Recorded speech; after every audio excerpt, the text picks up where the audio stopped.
زندہ آدمی آنکھوں کے ساتھ دیکھتا ہے، مردہ دیکھ نہیں سکتا، اور زندہ آدمی کانوں سے سنتا ہے، مرا ہوا آدمی سن نہیں سکتا۔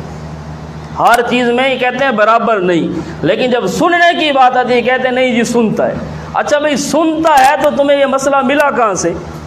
بس صرف ایک شوشہ ہے بھئی سنتا ہے سنتا ہے، کس آیت میں لکھا کہ مردہ سنتا ہے؟ کس حدیث میں لکھا امام الانبیاء صلی اللہ علیہ وسلم نے فرمایا ہو کہ مرنے والا آدمی ہر وقت ہر ایک کی ہر پکار کو سنتا ہے؟ ایسی قرآن کی کوئی آیت ہمیں ان 30 پاروں میں نہیں ملی، اور اگر کوئی مولوی ہمیں دکھا دے تو ہمارے اندر ضد بھی نہیں، قرآن کی آیت ہو ہم واللہ اسے تسلیم کریں گے، لیکن قرآن کی آیت نہ ہو، پیارے پیغمبر صلی اللہ علیہ وسلم کا فرمان نہ ہو، پھر مولویوں کی گپ شپ اور مولویوں کے قصے کہانی روایتیں پمفلٹ یہ ہمارے لیے حجت نہیں۔ ہمارے لیے حجت ہے تو اللہ کی کتاب، ہمارے لیے دلیل ہے تو اللہ کی کتاب ہے۔ قرآن میں یہ مسئلہ ضرور لکھا ہوتا، قرآن میں اب اس کے برعکس 100 کے قریب آیتیں ہیں کہ ہر وقت ہر ایک کی پکار سننے والا صرف اللہ ہے، اور جو آدمی مر جائے وہ کسی کی نہیں سن سکتا۔ میں نے پہلے بھی عرض کیا تھا کہ انہی مفتیوں سے پوچھو سننے والوں سے کہ ایک آدمی نے اگر قسم اٹھائی، ان سے کہو کہ آپ چھوڑ دو ان مسئلوں کو، حیاتی مماتی کو، فلاں کو، ہمیں یہ مفتی صاحب مسئلہ سمجھاؤ کہ ایک آدمی نے قسم اٹھائی، من حلف لا یتکلم فلانا فکلمہ بعد موتہ، اس نے کہا اگر میں نے فلاں سے بات کی تو میری بیوی پر 3 طلاقیں، اس نے کیا کہا اگر میں نے فلاں سے بات کی تو میری بیوی پر 3 طلاقیں ہوں گی۔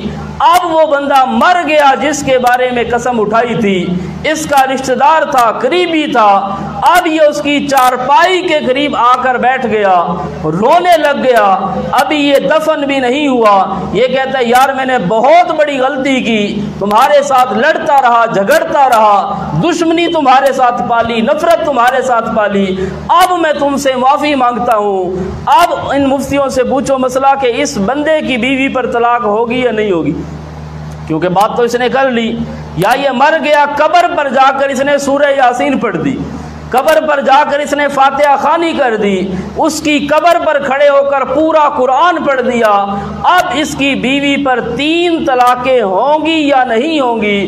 اب اگر مردہ سنتا ہے، اس نے اس کی سورہ یاسین کو سنا تو بیوی پر 3 طلاقیں ہونی چاہیے۔ اب اگر مردہ سنتا ہے، چارپائی کے قریب بیٹھ کر اس نے جو معافی مانگی، اگر مردہ سنتا ہے تو پھر اس کی بیوی پر 3 طلاقیں ہو گئی، اگر نہیں سنتا تو پھر طلاق نہیں ہوئی۔ اب یہاں پر بریلوی بھی، دیوبندی بھی، اور دیوبندیوں کی یہ سم 2 بھی سب کے سب مانتے ہیں کہ من حلف لا یتکلم فلانا فکلمہ بعد موتہ لا یانس، کہ اب اگر یہ قبر پر آ کر مرنے کے بعد گفتگو کرتا ہے، اس کی بیوی پر کوئی طلاق بھی نہیں ہوگی، کیونکہ لأن المقصود من الکلام الافہام وذا لا یتحقق فی المیت۔ اور یہ حنفیوں کی، بریلوی دیوبندیوں کی سب 300 سے زائد کتابوں میں مسئلہ لکھا، اصول الشاشی سے لے کر کنز الدقائق تک، ہدایہ تک، شرح وقایہ تک، سب کتابوں میں کہ اس کی بیوی پر کوئی طلاق بھی نہیں ہوگی، کیونکہ بات کرنے کا مقصد ہوتا ہے اگلے کو سنانا، اگلے کو سمجھانا، اور جب کوئی آدمی مر جائے وہ سنتا بھی نہیں اور سمجھتا بھی نہیں۔